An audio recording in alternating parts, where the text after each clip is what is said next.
Hello and welcome everyone. So in this lesson we are going to study about the structure of the Mitsubishi Self-ejector. To every marine engineer out there, from junior engineer to chief engineer and electrical officer, we all know that earning respect on ship is very important. We all know fast promotions are very important, and we all know that इज्जत कमानी है, promotion चाहिए तो काम आना चाहिए, तो जूते पड़ते हैं, गालियां पड़ती हैं, and for that you need a good mentor. Sometimes we keep finding those mentors on board ship, अगर नहीं मिल रहे तो MNDFLIX है ना, Merchant Navy Decoded has launched a subscription model where you can find more than 30 plus courses with respect to your rank, helping you earn respect on ship. Please enroll on these free trial videos, watch these videos as per rank, and then decide whether you want to invest or not, with a very good flexible payment plan as well. Jai Hind, Jai Bharat, Jai Mata. So here we see in this screen, basically the objective of this lesson will be the components, the driving shaft, the mechanism,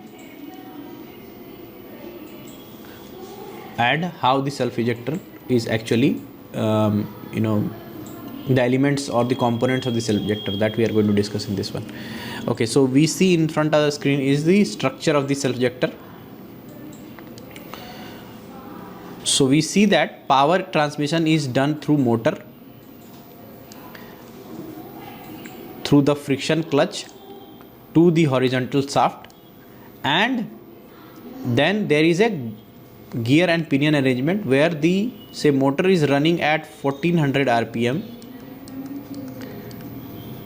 Through the gear mechanism, there is an increase in speed, and with increase in speed the same rpm is transmitted to the vertical shaft. Now the rpm, because of the gear arrangement, rpm increases to 7000 to 8000 rpm. Okay, so that is how the power transmission in the purifier takes place, through the spiral gear mounted on the horizontal shaft, and a pinion is mounted on the vertical shaft. Okay, now the vertical shaft is here. We see in this diagram, we can see this. So the assembly that we see here is the bowl assembly. This is the bowl assembly. This is the outer cover. You have a bowl assembly, and then below the bowl assembly is the water supplying device, and then inside this is the vertical shaft as it is shown here. This is the vertical shaft, this is the outer frame.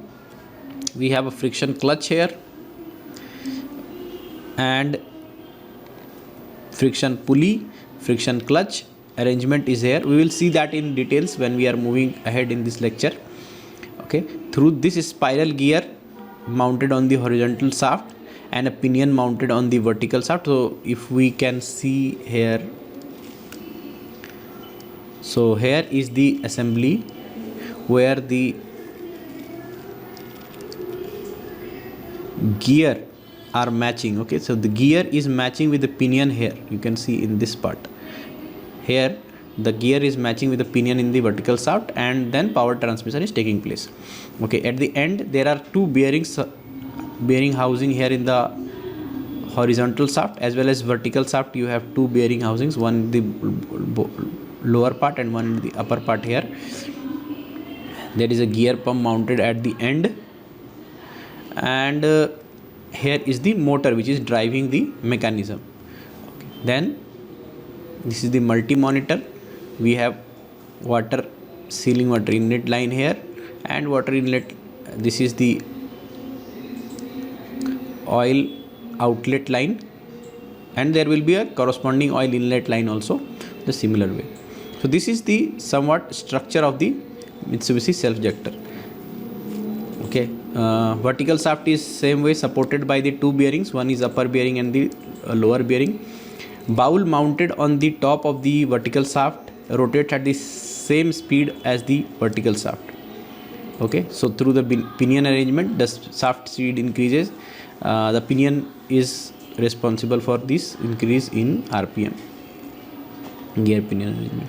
Okay, to supply the feed liquid, the suction pump gear pump is there. This is a gear pump which is connected to the horizontal shaft. Okay, there is a safety joint. In the previous session we had seen the relevance of safety joint that is provided to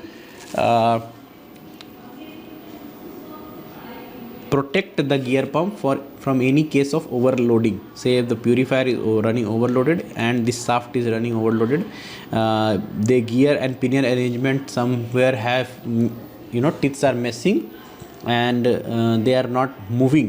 In that case, the gear pump is not overloaded, the safety joint will break. So this is an overload protection.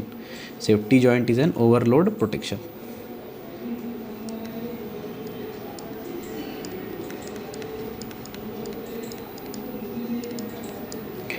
Okay, to deliver the light liquid, the centripetal pump is built in the top of the bowl. We will see this all in one by one detail. So there is a centripetal pump here, one for the light liquid, one for the heavy liquid outlet. Okay, centripetal pump, and we will see the relevance, why it is the centripetal pump, why it is installed here. Okay, so there will be two outlets, one is heavy liquid outlet, one is light liquid outlet. So both will be driven out by the action of the centripetal pump. Okay.